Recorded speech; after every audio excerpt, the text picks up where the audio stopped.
안녕하세요. 김호준입니다. 김종대 의원이 귀순 북한 병사 상태를 브리핑하는 과정에서 의료진이 기생충 등 정보를 공개한 것에 대해 환자 인권을 권하며 문제 제기를 했습니다. 이에 환자를 수술한 이국종 교수는 모든 정보는 군 그리고 정보당국과 상의에 공개 결정된 것으로 비난은 부당하다는 반론을 했죠. 저는 각도를 좀 달리해서 이 문제를 봅니다. 과거 서구 제국주의가 동양에 대한 우월성을 확인하고 동양에 대한 지배를 정당화하기 위해서 동양을 비위생, 전근대, 야만의 이미지로 형상화했었죠. 너희들은 그렇게 미개하니 우리에게 당하는 게 당연하다. 오리엔탈리즘이라고 합니다. 환자 인권으로 표현된 김종대 의원이 느낀 불편함의 본질은 우리 남한이 목숨을 걸고 기순한 한 병사의 기생충까지 동원해서 북한에 대한 우월성을 확인하고자 하는 그런 졸렬함에 대한 것이 아니었을까. 물론 그런 불편함이었다면, 그런 종류의 불편함이었다면 그 비판은 당국과 협의하에 의학적 팩트를 브리핑한 이 교수 개인이 아니라 정보 공개 범주를 정한 당국과 기생충 화면을 대대적으로 보도하며 북한의 비위생만을 강조한 미디어에 포커스 했었다면 하는 아쉬움이 있습니다. 하지만 남한이 우리 미디어가 북한을 상대하는 그 멘탈리티에 대한 문제 제기로는 의미가 있다. 김원준 생각이었습니다.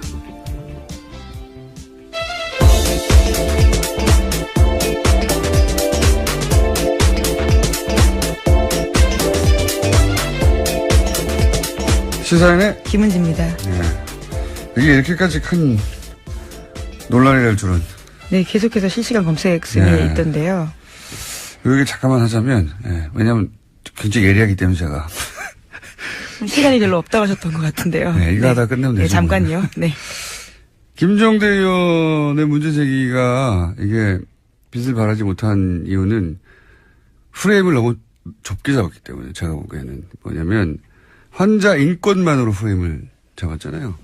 그러니까 의사가 직접 타겟이 되어버리는 건데 이렇게 생각해 보면 만약에 이런 정치적 상황을 완전히 배제하고 의학적으로만 동일한 상황이다. 그러니까 남한의 병사가 그 구역에서 똑같은 총격을 당해가지고 사경을 헤매는데 수술 과정에서 회복을 지연시키는 회충이 발견됐다. 이런 똑같은 상황을 남한 병사로 생각해봐요. 근데 우리 군 당국이나 정보 당국이 자 회충을 공개합시다 했을 것인가? 저는 안 했을 거라고 봅니다.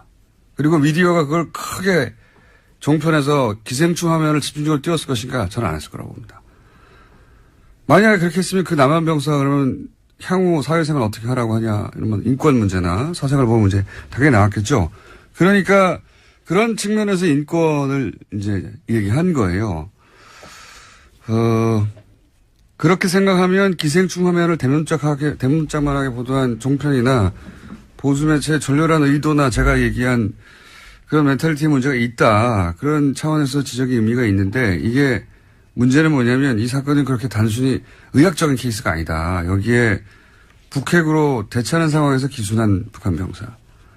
총격당해서 위독한 북한 병사를 살려내는 남한의 의술. 게다가 평판이 아주 높은 의사.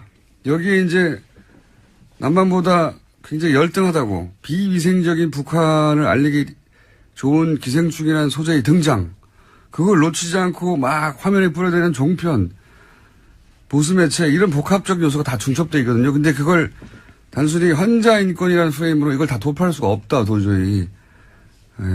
게다가 그 상대는 평판이 높은 의사인데 대중이 설득이 안 되는 거죠. 프레임을 너무 좁게 잡았다는 건 그런 의미다.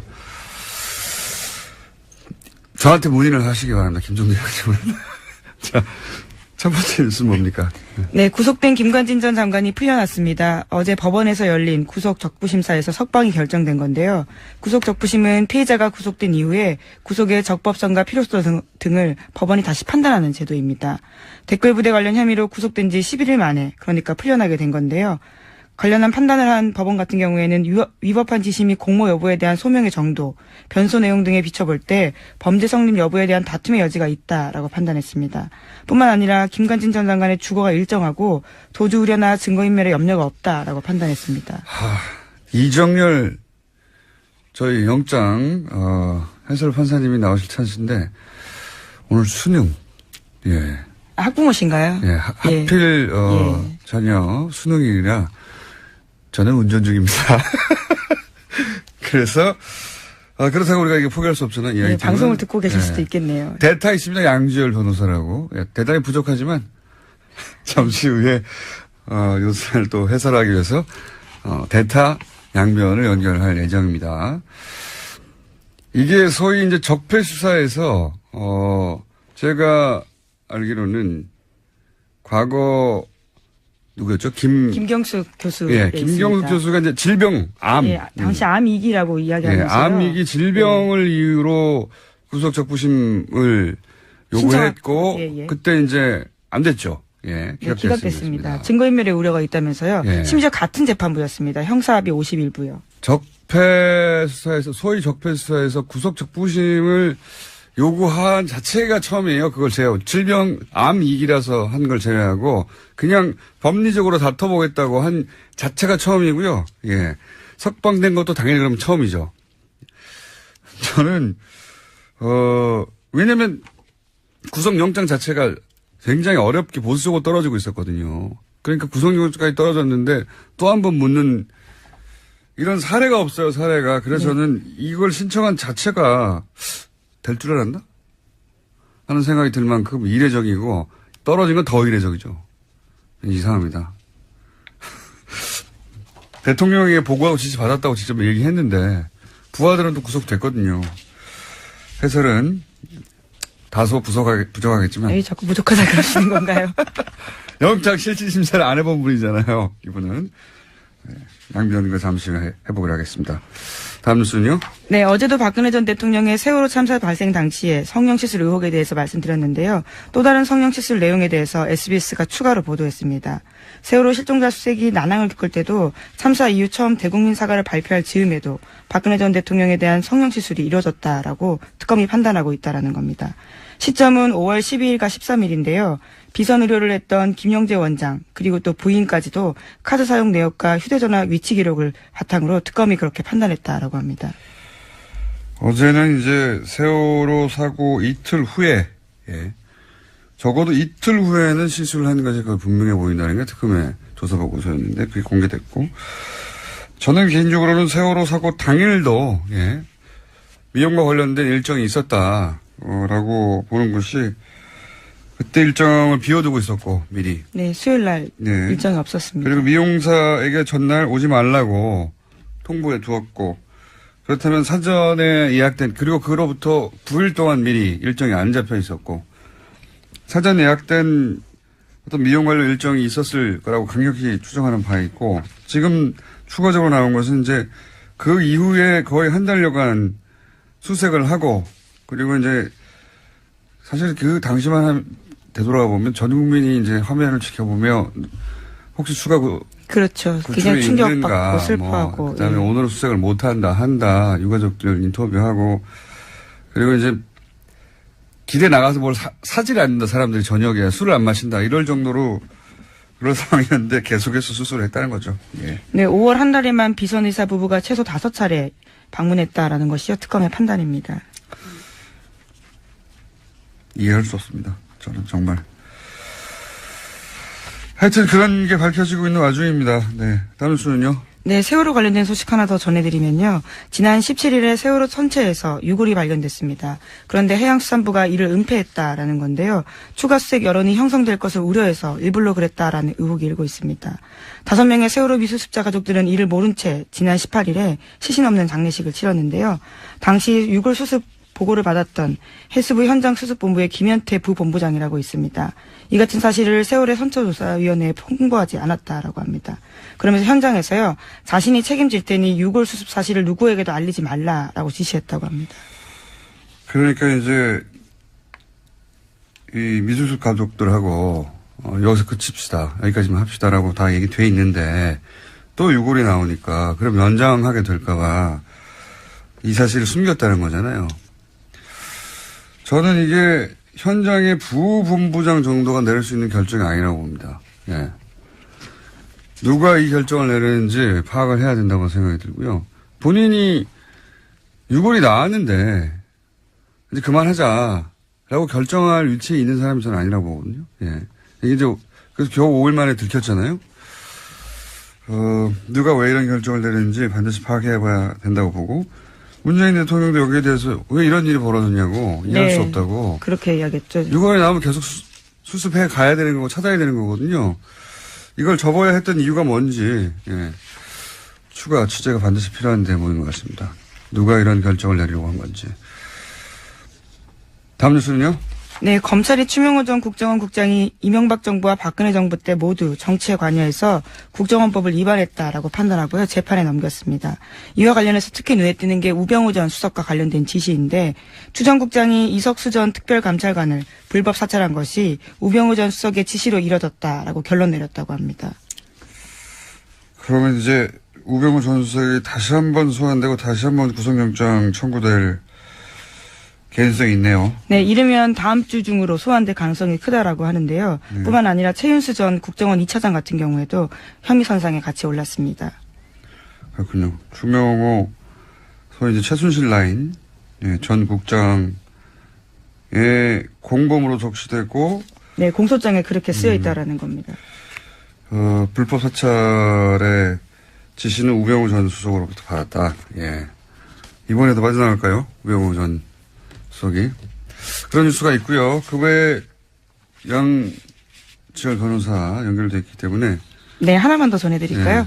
예, 차은택 씨가 어제 1심에서 징역 3년의 실형을 선고받았습니다. 여기에는 중요한 부분이요. 박근혜 전 대통령이 공범으로 명시됐다라는 겁니다. 사실 박근혜 전 대통령은 이제 너무 많은 혐의와 너무 많은 사안에서 공범 혹은 직접 지시기 때문에,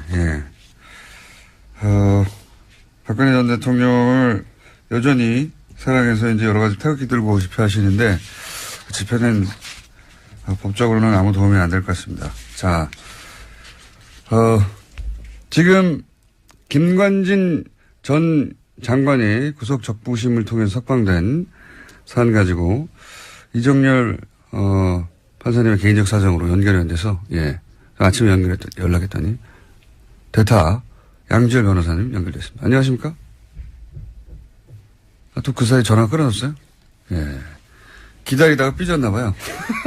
전화 연결됐다는 소리 듣고 제가 들어왔는데 다시 연결됐습니까? 예. 큰 도움이 안 되네요. 지금 30초를 까먹었어요. 변호사님?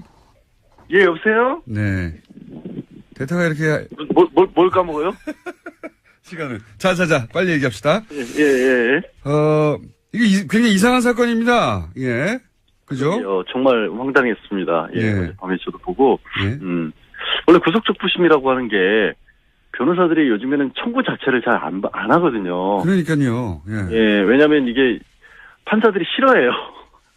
그러니까 그 구속적부심은 재판에 넘기기 전에 그 전 단계에서 그 전에 영장실질심사를 했던 판사가 영장을 내준 게 잘 됐느냐 못 됐느냐를 보는 거고 판사끼리도 서로 싫어하게 되죠. 그렇죠. 당연히. 그러니까 판사가 싫어한다는 얘기는 뭐냐면 이걸 또 합의에서 보거든요. 그러니까 일종의 항소심으로 보는 겁니다. 네네. 그러니까 이게 판사 입장에서는 아니 이 일을 전문적으로 하는 판사가 있는데 그거를 그 구속된 지 얼마 지나지도 않아서 기소를 하기도 전인데 갑자기 뭐 이게 잘못됐다라고 주장을 하면 당연히 판사들이 싫어할 수밖에 없고 그래서 실제로 실무에서는 중간에 폭력 사건 같은 경우 이런 합의를 받다거나 새로운 상황이 발생할 경우 몸이 많이 아프거나 뭐 부모님이 돌아가셨거나 이랬을 때만 신청하는 거고요. 저도 그렇게 알고 있는데 서울중앙지방법원 같은 경우 제가 찾아보니까 작년에 한 170건 정도 신청을 해서 30건이 조금 넘게 나왔어 인용이 됐어요. 그러니까 실제 인용률만 놓고 보면 20%인데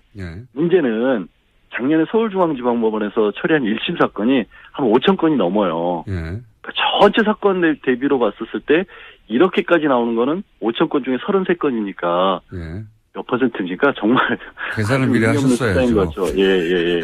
계산을 제가 산수는 약해요.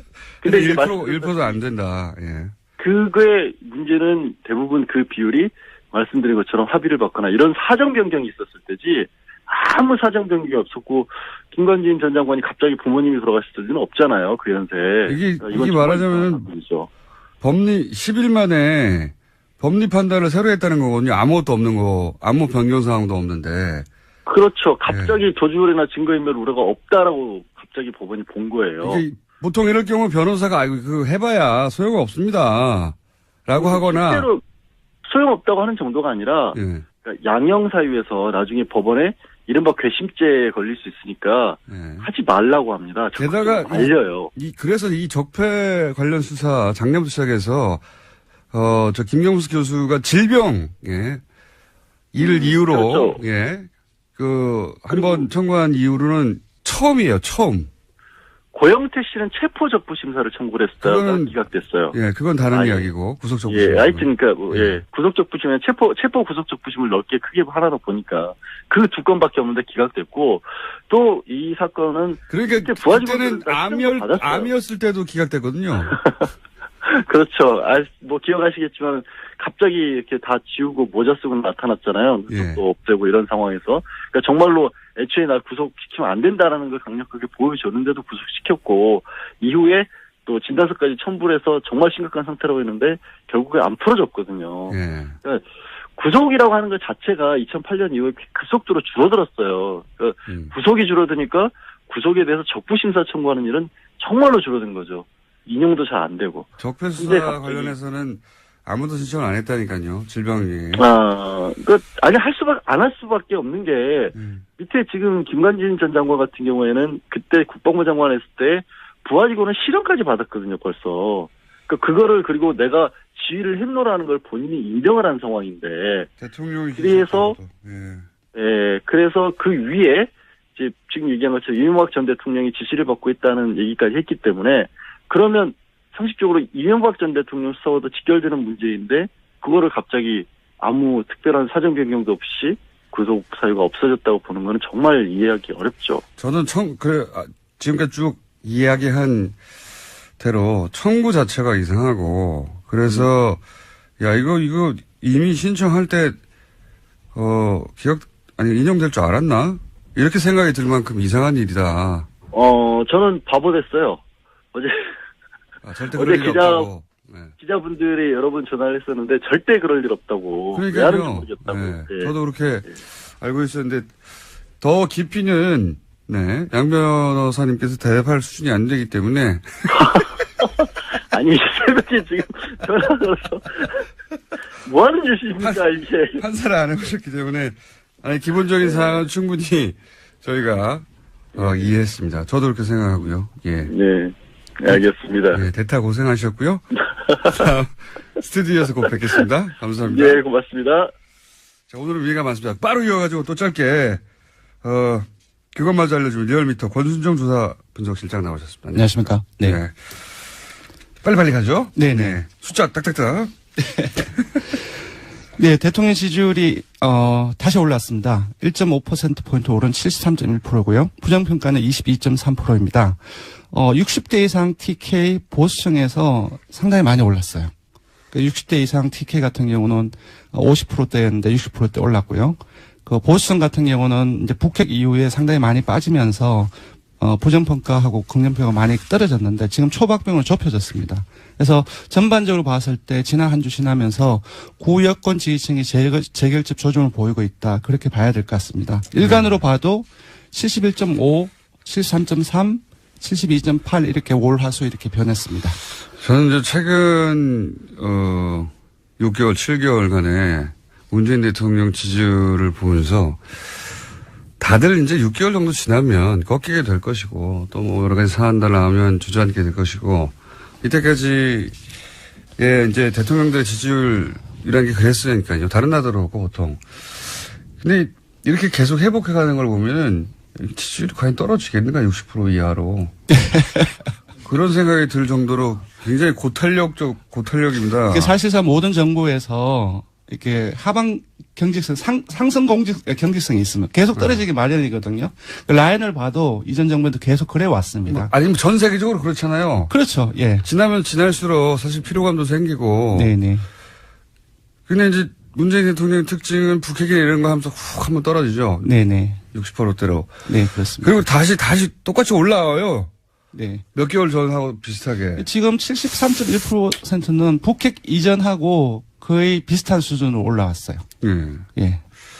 신기한 지지율 상황이고요. 어쨌든 돌아왔고요. 예. 네네. 정당으로 넘어가면 이번 주 주목할 것은 국민의당이 최저 지지율을 경신했습니다. 자유한국당이 계속 조금씩 상승하다가 9%까지 올랐거든요. 근데 16.7%로 1.6%포인트 하락했습니다. 그래서 이 부분이 좀 주목해서 봐야 할 부분이고요. 민주당 같은 경우는 0.5%포인트 상승해서 51.8%, 여전히 2주째 상승세입니다. 역시 대통령처럼 60대 이상에서 상당히 많이 올라가지고 계속 이전에는 한국당이 뒤졌거든요. 근데 뒤집었습니다. 그리고 국민의당으로 넘어가면 60대에서요? 네, 맞습니다. 네, 국민의당으로 넘어가면 지난주에 4.9%를 기록해서 최저 지지율 동률을 기록했거든요. 근데 0.5% 더 하락해서 4.4%로 떨어졌습니다. 특히 월요일 일간 집계에서는 그러니까 이른바 끝장 토론 하루 전이었죠. 3.8%로 떨어져서 창당 이후 일간 집계로 3%대로 떨어진 건 처음입니다. 3%대는 보통 잘못 누른 거거든요. 근데 이제 일간 지지율에, 이거는 얘기를 하면 안 되겠네요. 500명 지지율 온체들을 따로 보는데 그보다 더 떨어졌습니다. 정의당. 지지율이 아예 안 나온다고 거의. 왜냐하면 이게 독도는 일본 땅입니까? 한국 땅입니까? 일본 땅이 좀 울었을 때 일본 땅이라고 잘못 누르는 비율이 이 정도 좀. 예, 이 조사가 1,500명 조사에서 오차 범위가 2.5%포인트거든요. 플러스 마이너스. 이제 지금 이걸 보면은 오차 범위 아닌 거죠. 그러니까 무작위 잘못 변동이라고 볼 수도 예. 있는데 그렇지는 않겠죠. 네.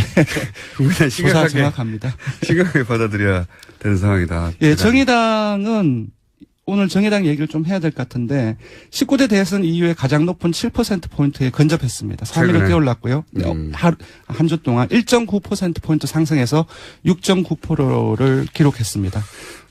자유한국당이 왜 이렇게 하락했죠? 지금 대통령과 민주당의 상승 요인하고 같이 결부해서 봐야 될 것 같습니다. 국민들께서는 국가기관인 국가정보원에서 그 돈을 상납이나 수수하고 그것도 사적 유용을 썼다는 것이 상당히 크게 분노를 하고 있는 것 같고요. 그거는 이제 중도층, 진보층뿐만 아니라 9월 북핵으로 떨어졌던 보수층이나 TK 아주 전통적인 야권 지지층에서도 뭐랄까 상당히 많은 문제의식을 느끼고 있지 않나. 이것이 또 계속 확대 생산되고 있지 않습니까? 이 부분이 가장 큰 것 같습니다. 자유한국당에서는 이제 11명이 새로 합류한 것에 대해서 굉장히 의무부여를 많이 했는데 그 효과가 생각보다 크진 않고 바른정당이 빠져나간 것도 바른정당이 미치는 타격 정도가 생각보다 크지 않고 그러네요. 네, 바른정당은 지금 빼먹었는데 0.1%포인트 하락해서 5.6% 횡보했습니다. 근데 여기서 자세히 봐야 될 것은 TK에서 19대 대선 이후에 한국당에 거의 3분의 1 또는 4분의 1 수준까지 밀렸거든요. 처음으로 TK에서 절반 이상으로 한국당 지지율 절반 이상으로 넘어섰습니다. 오히려 TK에서 바른정당의 지지율이 올라가고 있다. 맞습니다. 네. 언더독 효과인 것 같기도 불쌍하잖아요. 네. 정치라는 게 이렇게 복잡합니다. 그러니까 지금 TK에서 많이 빠졌는데 빠지는 과정 속에서 민주당으로 가고 그 과정에서 바른정당 쪽으로도 일부 가지 않았나. 알겠습니다. 자, 이번에 간단하게 그것만 알려주마 항목을 정한 것은 포항 지진 직후에 수능을 연기했는데 그때 말들이 많았죠. 예, 일부 논란이 잘했냐 있었습니다. 못했냐 한번 짚어봤습니다. 압도적이었습니다. 잘했다는 응답이 83.6%였고요. 잘못했다는 응답은 12.8%에 불과했습니다. 자유한국당 지지층은 오차범위 안이긴 하지만 그래도 자유한국당 지지층에서도 잘했다는 응답이 우세했거든요. 자유한국당 지지층을 포함하면 모든 지역 연령 정당 지지층 이념 성향에서 잘했다는 인식이 압도적으로 높거나 대다수로 나타났습니다. 자유한국당 지지층에서는 48.8% 대 42.4%로 잘했다는 응답이 더 많았습니다. 자유한국당 지지자들은 문재인 대통령이 뭘 해도 미워서 그래요. 네. 밉잖아요. 근데 이제 80대 이상은 80% 이상, 보수층도 60% 이상이 그 잘했다는 응답을 하고 있습니다. 예. 그렇군요. 60대 이상에서도 81대 13인데 네. 자유한국당 지지자들 입장에서는 네. 거의 비슷하군요. 예. 네, 그렇습니다. 왜냐하면 60대 이상이 조금 더 넓지 않습니까? 자유한국당 지지층에 비해서. 네. 아니, 이건 뭐 자연스러운 것 같아요. 네, 원래 그렇습니다. 내가 미워하면 뭘 결정해도 미운 법이니까요. 네. 자, 조사개요 불러드리겠습니다. 예, 이번 주중 조사는 TBS 의뢰로 이번 주 월요일부터 수요일까지 전국 19세 이상 성인 1,515명을 대상으로 했고요. 유무선 전화면접 자동응답 방식으로 실시했고 표본오차는 95% 실수 중 플러스 마이너스 2.5%포인트였습니다. 응답률은 5.7%였고요. 현안 조사는 TBS 뉴스공장 의뢰로 어제 하루 동안 실시했습니다. 성인 511명을 대상으로 실시했고 표본오차는 플러스 마이너스 4.3%포인트였습니다. 네. 김은지 기자가 계속 타이를 못 찾아가지고 앉아 있었어요. 네, 조기 퇴근을 할 줄 알았는데 의외로 타이밍을 놓쳤네요. 네. 김은지였습니다. 감사합니다. 그리고 리얼미터의 권순정 조사분석실장이었습니다. 감사합니다. 네, 고맙습니다. 내부자 둘. 자, 거의 없어질 뻔하다가 어느 날 폭발하고 욕만 먹다가 어느 날 칭찬이 쏟아지고 예. 굉장히 이상한 코너입니다. 더불어민주당 안민석 의원님 나오셨습니다. 예, 올백 맞았습니다. 수도권 내리사선 안민석 의원입니다. 무슨 말인지 좀 더 여쭤보기라고요. 자유한국당 김성태 의원님 나오셨습니다. 예, 김성태입니다. 전국의 59만 수험생 여러분의 수능 대박을 응원합니다. 또 그분들 방송을 지금 들을 수가 없어요. 그렇기 때문에 그 아이들을 위해서 1년 동안 헌신하신 학부모 여러분들 노고에 깊이 치아를 드립니다.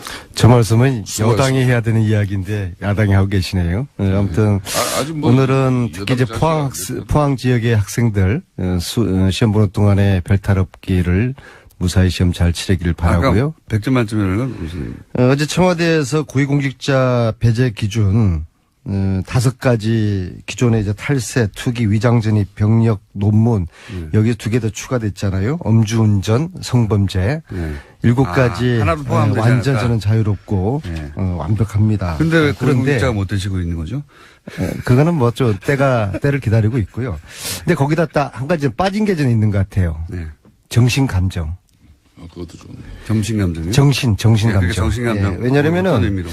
지금 공수처 반대를 하고 있는 정치인들 있잖아요. 이분들 저는 정신감정 필요하다 봅니다. 정신 나간 분들이죠. 그래서 저는 이 7가지를 국회의원들에게 고스란히 적용시킬 필요가 있다고 봅니다. 그러면 정치가 더 신뢰가 받을 수 있을 것이고요. 공수처라는 거는 국회의원, 검사들, 고위 공직자들을 수사를 하기 위한 특별 기구를 만든다는 거 아닙니까? 대통령도 수사 대상이 심지어 되잖아요. 대통령도 받겠다는 거 아닙니까? 그러면은 권력을 가진 사람들의 비리를 특별히 조사하고 관리하는 이 공수처를 반대하는 거는 싫다는 거거든요. 내 목에 칼 들이대는 거 싫다는 거거든요. 자유한국당 입장에서는 그거가 이제 야권에 주로 타겟을 삼을 것이다 이런 이제 의혹을 그러니까 해요. 반대하는 이유는 한번 몇 가지가 되는데요. 반대하는 이게 정신 나간 이유는 짓이죠. 본인이 정신 감정 해가지고 받아야 됩니다. 저는 이제 고위공직자 임용 기준 안에 안민석 의원이 정신 감정도 그게 포함시키자. 저는 전적으로 동의합니다. 근데 여기 왜 그런가면요. 이게 낯짝이 두꺼워도 그냥 유분수지. 대통령 공약으로 내걸어서 대통령이 되면은 이 5대 비리 배제 원칙을 가지고 공정한 인사를 하겠다. 이렇게 천명해서 대통령 된 사람이 근 지금 현재 195일 동안, 근 7개월 동안에 이 내로남불 인사들, 이 부적격 인사들을 줄줄이 임명했던 청와대가 지금 아주 이제 공정하게 인사 다 억지로 다 하고 나니까 고위공직자의 임용 기준을 발표한다는 게 이게 가당키나 한 말입니까? 참, 한 일주일, 열흘이라도 있다가 해야지 말해. 사람들이 철판을 깔아도 이만저만 철판을. 한번 이야기해보세요, 안민석이. 김성태 아니. 의원은 본인 목에 칼 들이대는 공수처를 이제 반대하시는 저런 논리는 아니, 지금은. 정치가 제가 이전에 이제 박쥐 정치 이야기했잖아요. 박쥐 안민석 정치 의원님. 말고 갈치 정치라고 들어봤어요? 정치를 뭡니까? 갈치라는 생선은 동료를 먹고 자라요. 그러니까 위기 때마다 상대방을 끌어들이는 이런 물타기를 하면서 이 자신의 생존을 해나가는 이 갈치 정치 있잖아요. 아니, 본인 의원 이야기, 공격하고 저 이야기 들어보세요. 상대방 무조건 공격하고 하면서 하는 이런 갈치 정치. 이게 저 논리를 지금 저대로 갈치 정치 논리거든요. 집권당 중진 의원으로서 저 이야기 좀 들어보세요. 대통령까지도 내 목에 칼을 대라. 우리 가족들, 주위 친척들 집중적으로 조사하고 관리하는 공수처. 이거 내가 받아들이겠다고 하는데 왜 야당 의원들이 공수처를 반대합니까? 자, 우리 안민석 의원님. 지금 첫 주제는 고위공직자 임용 기준안 발표 관련해가지고 안민석 의원이 정신감정도 여기 하나 더 넣자 그래서 지금 이 주제를 가지고 우리가 이야기하고 있는데 인정할 건 해야지. 그럼 좋아요. 이런 고위공직자의 임용 기준 5대 배제 원칙을 이렇게 명확하게 내세우면은 지금까지는 그거 적용 안 시키면서 대통령 공약 때 내나 한 얘기예요.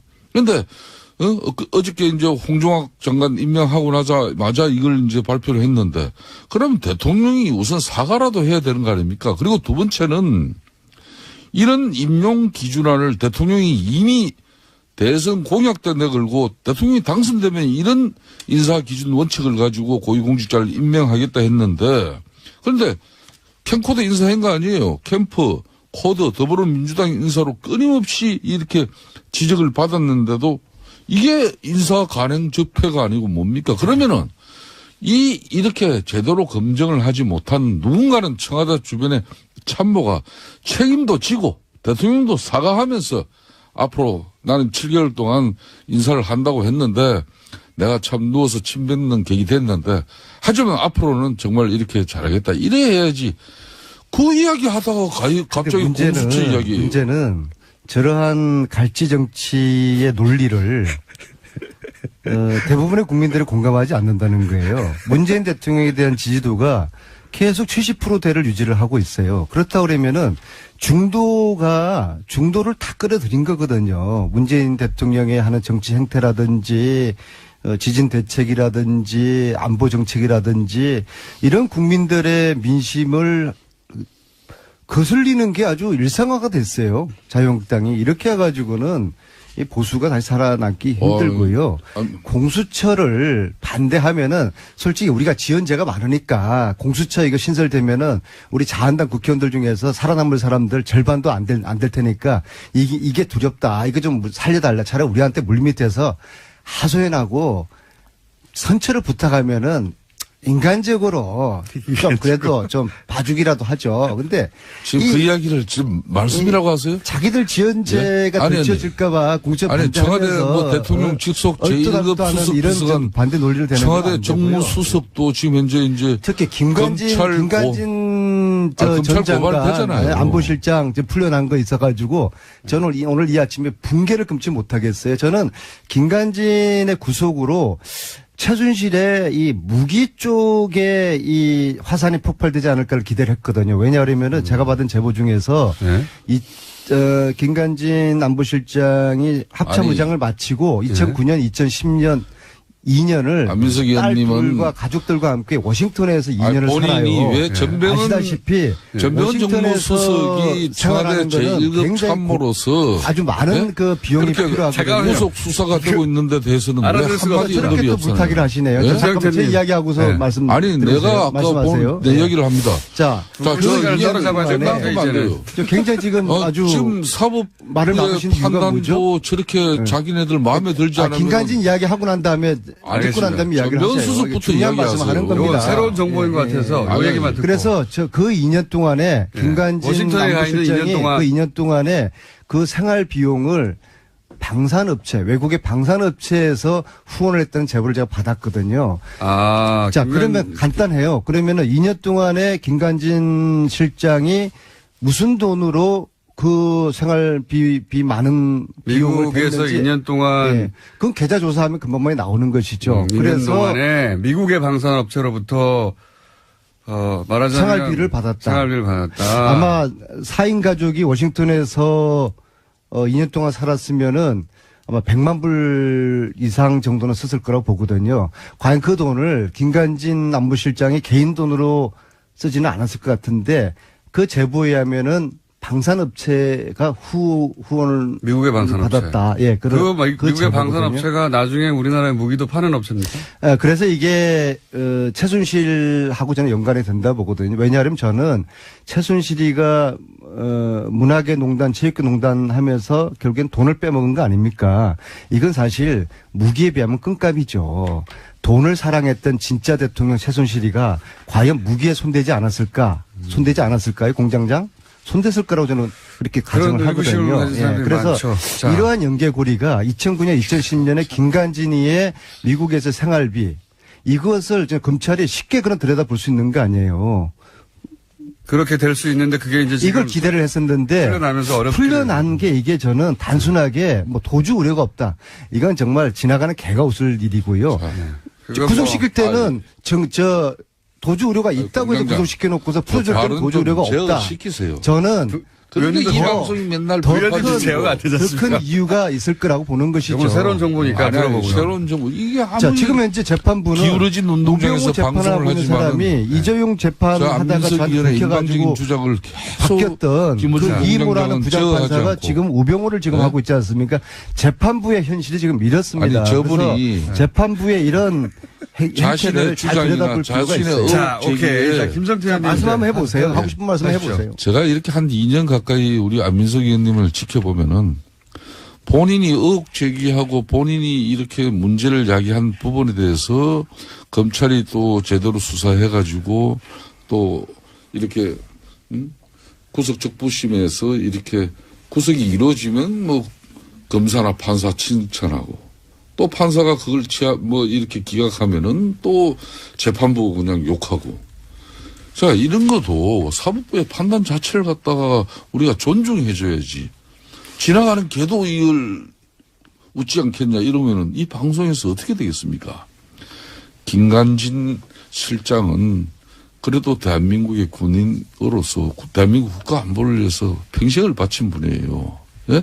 새로운 의혹 좋습니다. 미국에서요, 뭐 어떤 의혹, 그 의혹은 다시 대한민국 검찰에 제보를 받은 게 있으면 제공을 하세요. 제공을 하셔가지고 당당하게 또 검찰이 수사를 해서 잘못이 있으면은 또 처벌을 받을 수 있도록 하면 되는 것인데, 근데 대체로 제가 요 근래 이렇게 보면은 안민석 의원께서 제보를 받고 요 근래 의혹 제기하는 부분은 거의 헛발질이에요.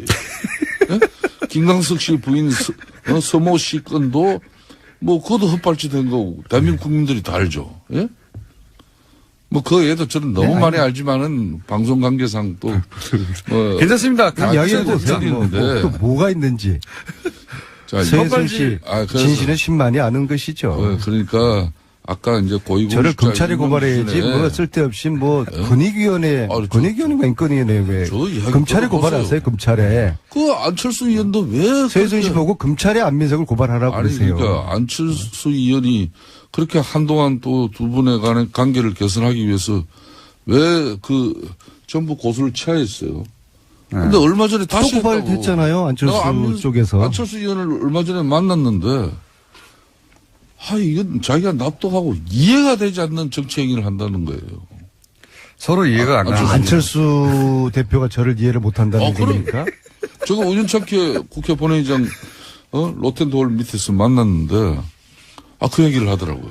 그래서 제가 하는 이야기는 아니 말 한마디 최순실 재산 환수 그 몰수 특별법 국민당이 소극적이다라고 이야기를 한 그것이 안철수 쪽에서 저를 검찰에 고발할 만한 그런 문제입니까? 그렇게 하면은 국회의원들 그냥 뭐 밤낮 고발 당하는 것이죠. 제가 이야기한 거는 국민당에서 아무런 액션이 없으니까 소극적이라고 이야기를 한 건데, 근데 작년 11월 달에 자신들이 그 특별법을 당론으로 발의했다고 그러더라고요. 공장장.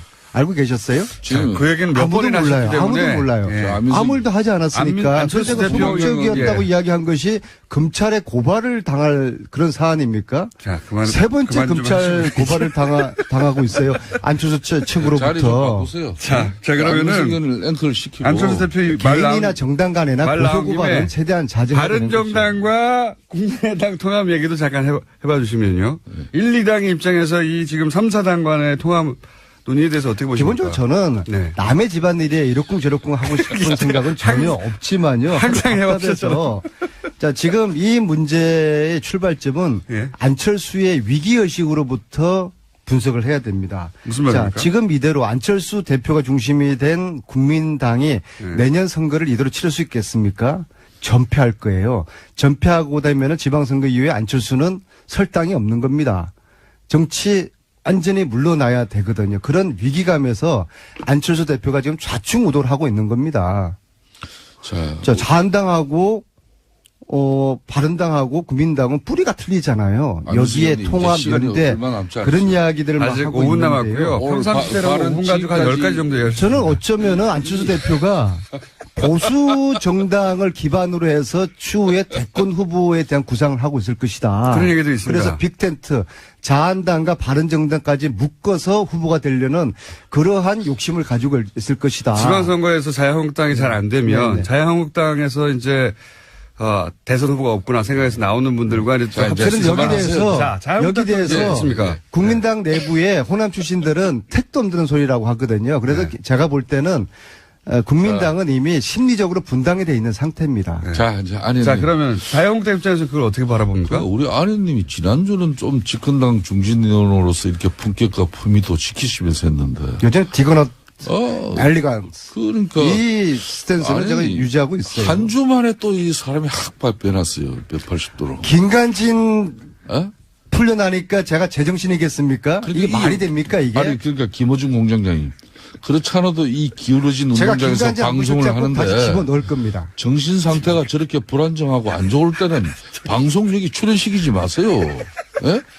정신 감정이 필요한 부분이에요. 일단 그러니까 와가지고 얘기를 해야 알 수 있으니까. 대한민국 방송 중에서 가장 방송진위원회에서 제재를 많이 받고 있는 방송이 이 방송 제재를 아니에요? 많이 받고 있지 않습니다. 예. 많이 받았죠. 정치권에서 많이 주장을 하고 있습니다. 15년에 특갈비 투명하게 공개하자는 주장을 왜 아니, 반대하셨냐고 잠깐만요. 이 산하를 자, 보셨어요? 이당 입장에서 제가 좀 이야기를 할게요. 예, 이제. 자, 그러면 제2당 입장에서 이제 3, 4당의 통합 문제에 대해서 특갈비 투명하자는 반대하는데 요 얘기 하고요. 앞장서 저분이. 안민석 의원께서 혼밥이다 뭐다 해가지고 예. 안철수 대표를 공개할 때마다 제가 대려 방송에서 균형성이나 공정성 때문에 본의 아니게 안철수 대표 변론도 많이 했지 않습니까? 근데 오늘은 제가 한마디 하겠어요. 일정 부분 어찌 보면은 안민석 의원 말씀에 동의가 되는 건데 안철수 대표가 국민의당과 바른당이 통합하면 지방선거에서 제2당으로 등극한다는 것은 이건 한마디로 아직까지 꿈을 꾸고 있는 거죠. 정치는 살아있는 생물이고 현실인데 선거 승리를 위해서는 정치는 수단과 방법을 가리지 않습니다. 그렇지만은 그 안철수 대표께서는 정치 공학적인 발상이 과연 이 안철수 대표가 이야기하는 새정치였는지 그건 되묻지 않을 수 없는 것이고 지난 5선 동안 이 새정치를 이렇게 지향하면서 이렇게 정치권에서 활동을 했지만은 이 시간 5년이면 길입니다. 대통령 임기 5년이에요. 그런데 안철수 대표는 5년 동안 보여주지 못했어요. 내가 MB 아바타입니까? 이런 정도의 아직 그 정치의 큰 틀을 벗어나지 못하고 있는데 그렇다고 해가지고 지금 안민석 의원이 속한 민주당은 국민의당을 늘 해치하는 같은 정당이에요. 그래서 결정적일 때는 어떻게 꼬시는지 하여튼 결정적인 도움을 받아내요. 그럴 때는 해치 정당이고 우리는 행제 정당이고 협치요. 별 이야기를 다 하면서 또 이런 방송에 나와서는 저런 이야기를 하면은 내가 안철수라 그래도 민주당 사람들은 믿질 못하는 것이고 차라리 적지만은 바른정당하고 이렇게 통합이라도 해서 좀 기반을 갖춰보려고 하는 그 처절한 몸부림에 너무 큰 비난을 하지 맙시다 우리가. 안철수 대표와 국민당하고는 저희들은 구분해서 봐야 된다고 보고요. 하여튼 남의 집안 이야기 그만하고요. 저는 왜 그 새누리당과 남의 집안 얘기만 당시에 저하고 같이 15년도에 이맘때 예결위 간사를 함께 했잖아요. 네. 왜 특수활동비를 좀 줄이고 홍준표 대표 특수활동비 공개하자는 이야기를 그 주장을 왜 반대했는지 하고요. 홍준표 대표 역시도 지금 갈치 정치를 하고 있는 겁니다. 느닷없이 원혜영 대표로 끌어들여가지고 내가 당신한테도 운영비 주지 않았냐. 이거 김성태 의원님 의견을 좀 들어봐야 하시고요. 네. 왜 네. 반대를 하셨어요? 예, 이 국정원의 특활비를 가지고 청와대가 받아 쓴 것이 드러나면서 이 논란이 시작됐는데 문제는 이 특활비가 개인 사적인 용도로 잘못 쓰여졌다면은 이건 이제 용처에 대해서는 검찰이 수사를 할 건데 첫 번째는 국정원을 지휘 감독하는 청와대가 국정원으로부터 특수활동비를 받은 것 자체가 뇌물이라는 것이죠. 청와대 상납받은 그 그러니까 돈을, 그 40억을 누가 어떻게 썼을까요? 두 번째는 특수활동비는 정해진 부장관. 용도가 아닌 다른 곳에 쓴 것이 국고소득입니다. 안녕하세요. 김원준입니다. 김종대 의원이 귀순 북한 병사 상태를 브리핑하는 과정에서 의료진이 기생충 등 정보를 공개한 것에 대해 환자 인권을 권하며 문제 제기를 했습니다. 이에 환자를 수술한 이국종 교수는 모든 정보는 군 그리고 정보당국과 상의에 공개 결정된 것으로 비난은 부당하다는 반론을 했죠. 저는 각도를 좀 달리해서 이 문제를 봅니다. 과거 서구 제국주의가 동양에 대한 우월성을 확인하고 동양에 대한 지배를 정당화하기 위해서 동양을 비위생, 전근대, 야만의 이미지로 형상화했었죠. 너희들은 그렇게 미개하니 우리에게 당하는 게 당연하다. 오리엔탈리즘이라고 합니다. 환자 인권으로 표현된 김종대 의원이 느낀 불편함의 본질은 우리 남한이 목숨을 걸고 기순한 한 병사의 기생충까지 동원해서 북한에 대한 우월성을 확인하고자 하는 그런 졸렬함에 대한 것이 아니었을까. 물론 그런 불편함이었다면, 그런 종류의 불편함이었다면 그 비판은 당국과 협의하에 의학적 팩트를 브리핑한 이 교수 개인이 아니라 정보 공개 범주를 정한 당국과 기생충 화면을 대대적으로 보도하며 북한의 비위생만을 강조한 미디어에 포커스 했었다면 하는 아쉬움이 있습니다. 하지만 남한이 우리 미디어가 북한을 상대하는 그 멘탈리티에 대한 문제 제기로는 의미가 있다. 김원준 생각이었습니다.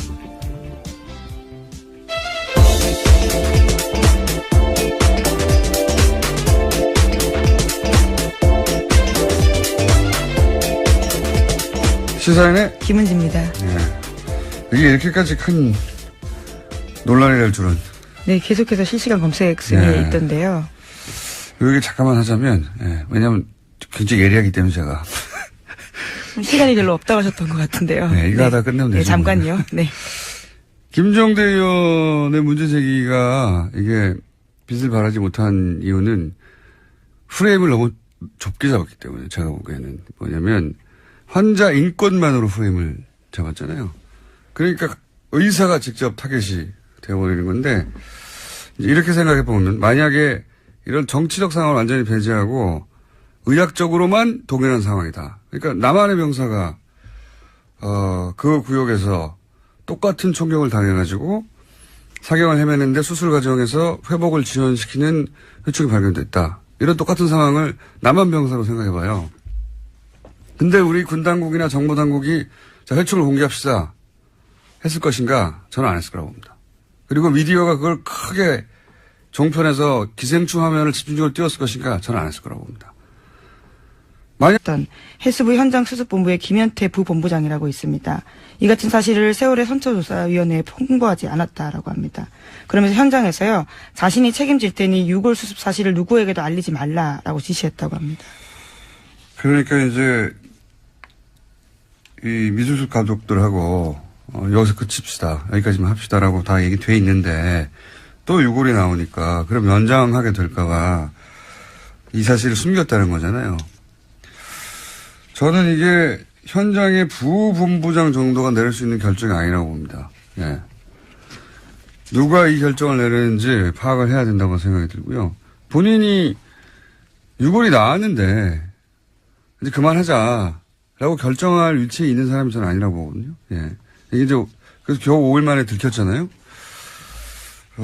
누가 왜 이런 결정을 내리는지 반드시 파악해봐야 된다고 보고 문재인 대통령도 여기에 대해서 왜 이런 일이 벌어졌냐고 이해할 수 없다고. 그렇게 이야기했죠. 유골이 나오면 계속 수습해 가야 되는 거고 찾아야 되는 거거든요. 이걸 접어야 했던 이유가 뭔지 추가 취재가 반드시 필요한 대목인 것 같습니다. 누가 이런 결정을 내리려고 한 건지. 다음 뉴스는요? 네, 검찰이 추명호 전 국정원 국장이 이명박 정부와 박근혜 정부 때 모두 정치에 관여해서 국정원법을 위반했다라고 판단하고요. 재판에 넘겼습니다. 이와 관련해서 특히 눈에 띄는 게 우병우 전 수석과 관련된 지시인데 추 전 국장이 이석수 전 특별감찰관을 불법 사찰한 것이 우병우 전 수석의 지시로 이뤄졌다라고 결론 내렸다고 합니다. 그러면 이제 우병우 전 수석이 다시 한번 소환되고 다시 한번 구속영장 청구될 개연성이 있네요. 네, 이르면 다음 주 중으로 소환될 가능성이 크다라고 하는데요. 네. 뿐만 아니라 최윤수 전 국정원 2차장 같은 경우에도 혐의 선상에 같이 올랐습니다. 그렇군요. 추명호, 소위 이제 최순실 라인, 예, 전 국장의 공범으로 적시되고, 네, 공소장에 그렇게 쓰여 있다라는 겁니다. 불법 사찰의 지시는 우병우 전 수석으로부터 받았다. 예. 이번에도 빠져나갈까요? 우병우 전 수석이. 그런 뉴스가 있고요. 그 외에 양지열 변호사 연결되어 있기 때문에. 네, 하나만 더 전해드릴까요? 예, 차은택 씨가 어제 1심에서 징역 3년의 실형을 선고받았습니다. 여기에는 중요한 부분이요. 박근혜 전 대통령이 공범으로 명시됐다라는 겁니다. 사실 박근혜 전 대통령은 이제 너무 많은 혐의와 너무 많은 사안에서 공범 혹은 직접 지시기 때문에, 예. 박근혜 전 대통령을 여전히 사랑해서 이제 여러 가지 태극기 들고 집회하시는데, 그 집회는 법적으로는 아무 도움이 안 될 것 같습니다. 자, 지금 김관진 전 장관이 구속 적부심을 통해 석방된 사안 가지고 이정열 판사님의 개인적 사정으로 연결이 안 돼서 서로 다퉈보겠다고 한 자체가 처음이고요. 예, 석방된 것도 당연히 그럼 처음이죠. 저는 왜냐하면 구속영장 자체가 굉장히 어렵게 보수적으로 떨어지고 있었거든요. 그러니까 구속영장까지 떨어졌는데 또 한 번 묻는 이런 사례가 없어요. 사례가. 그래서 저는 이걸 신청한 자체가 될 줄 알았나 하는 생각이 들 만큼 이례적이고 떨어진 건 더 이례적이죠. 이상합니다. 대통령에게 보고하고 지시 받았다고 직접 얘기했는데 부하들은 또 구속됐거든요. 해설은 다소 부족하겠지만. 에이, 자꾸 부족하다 그러시는 건가요? 영장 실질심사를 안 해본 분이잖아요. 이분은. 네, 양변과 잠시 후에 해보기로 하겠습니다. 다음 뉴스는요? 네, 어제도 박근혜 전 대통령의 세월호 참사 발생 당시에 성형시술 의혹에 대해서 말씀드렸는데요. 또 다른 성형시술 내용에 대해서 SBS가 추가로 보도했습니다. 세월호 실종자 수색이 난항을 겪을 때도 참사 이후 처음 대국민 사과를 발표할 즈음에도 박근혜 전 대통령에 대한 성형시술이 이뤄졌다라고 특검이 판단하고 있다라는 겁니다. 시점은 5월 12일과 13일인데요. 비선 의료를 했던 김영재 원장 그리고 또 부인까지도 카드 사용 내역과 휴대전화 위치 기록을 바탕으로 특검이 그렇게 판단했다라고 합니다. 어제는 이제 세월호 사고 이틀 후에 적어도 이틀 후에는 시술을 하는 것이 분명해 보인다는 게 특검의 조사 보고서였는데 그게 공개됐고 저는 개인적으로는 세월호 사고 당일도 미용과 관련된 일정이 있었다라고 보는 것이 그때 일정을 비워두고 있었고 미리. 네, 수요일 날 일정이 없었습니다. 그리고 미용사에게 전날 오지 말라고 통보해 두었고 그렇다면 사전에 예약된 그리고 그로부터 9일 동안 미리 일정이 안 잡혀 있었고 사전 예약된 어떤 미용 관련 일정이 있었을 거라고 강력히 추정하는 바에 있고 지금 추가적으로 나온 것은 이제 그 이후에 거의 한 달여간 수색을 하고 그리고 이제 사실 그 당시만 되돌아가 보면 전 국민이 이제 화면을 지켜보며 혹시 추가 그렇죠. 굉장히 충격받고 슬퍼하고. 그다음에 오늘은 수색을 한다. 유가족들 인터뷰하고 그리고 이제 길에 나가서 뭘 사질 않는다. 사람들이 저녁에 술을 안 마신다. 이럴 정도로 그런 상황이었는데 계속해서 수술을 했다는 거죠. 예. 네, 5월 한 달에만 비선 의사 부부가 최소 5차례 방문했다라는 것이요. 특검의 판단입니다. 이해할 수 없습니다. 저는 정말. 하여튼 그런 게 밝혀지고 있는 와중입니다. 네. 다음 뉴스는요? 네, 세월호 관련된 소식 하나 더 전해드리면요. 지난 17일에 세월호 선체에서 유골이 발견됐습니다. 그런데 해양수산부가 이를 은폐했다라는 건데요. 추가 수색 여론이 형성될 것을 우려해서 일부러 그랬다라는 의혹이 일고 있습니다. 5명의 세월호 미수습자 가족들은 이를 모른 채 지난 18일에 시신 없는 장례식을 치렀는데요. 당시 유골 수습 보고를 받았. 아침에 연락했더니 대타 양지열 변호사님 연결됐습니다. 안녕하십니까? 또 그 사이 전화 끊어졌어요? 예. 기다리다가 삐졌나 봐요. 전화 연결됐다는 소리 듣고 제가 들어왔는데 다시 연결됐습니까? 예. 큰 도움이 안 되네요. 지금 30초를 까먹었어요. 변호사님?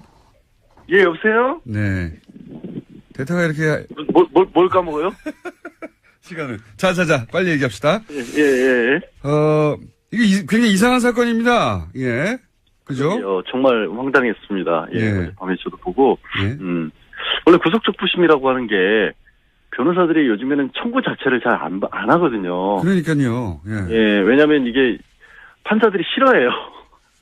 그러니까 그 구속적부심은 재판에 넘기기 전에 예. 그 전 단계에서 그 전에 영장실질심사를 했던 판사가 영장을 내준 게 잘 됐느냐 못 됐느냐를 보는 거고. 판사끼리도 서로 싫어하게 되죠. 그렇죠. 당연히. 그러니까 판사가 싫어한다는 얘기는 뭐냐면 이걸 또 합의에서 보거든요. 예. 그러니까 일종의 항소심으로 보는 겁니다. 네네. 그러니까 이게 판사 입장에서는 아니 이 일을 전문적으로 하는 판사가 있는데 네. 그거를 그 구속된 지 얼마 지나지도 않아서 기소를 하기도 전인데 갑자기 뭐 이게 잘못됐다라고 주장을 하면 당연히 판사들이 싫어할 수밖에 없고 그래서 실제로 실무에서는 중간에 폭력 사건 같은 경우 이런 합의를 받다거나 예. 새로운 상황이 발생할 경우 예. 몸이 많이 아프거나 뭐 부모님이 돌아가셨거나 이랬을 때만 신청하는 거고요. 저도 그렇게 알고 있는데 서울중앙지방법원 같은 경우 제가 찾아보니까 작년에 예. 한 170건 정도 신청을 해서 30건이 조금 넘게 나왔어 인용이 됐어요. 네. 그러니까 실제 인용률만 놓고 보면 20%인데 예. 문제는 작년에 서울중앙지방법원에서 처리한 1심 사건이 한 5천 건이 넘어요. 예. 전체 사건 대비로 봤었을 때 이렇게까지 나오는 거는 5천 건 중에 33건이니까 예. 몇 %니까 정말 계산을 미리 하셨어야죠. 거죠. 예. 계산을 제가 산수는 약해요. 근데 이제 1%도 안 된다. 예. 그거의 문제는 대부분 그 비율이 말씀드린 것처럼 합의를 받거나 이런 사정 변경이 있었을 때지 아무 사정 변경이 없었고 김관진 전 장관이 갑자기 부모님이 돌아가셨을 때는 없잖아요. 그 연세. 이게 말하자면 법리 10일 만에 법리 판단을 새로 했다는 거거든요. 아무것도 없는 거, 아무 변경 사항도 없는데. 그렇죠. 갑자기 도주율이나 증거인멸 우려가 없다라고 갑자기 법원이 본 거예요. 이게 보통 이럴 경우 변호사가 그거 해봐야 소용 없습니다.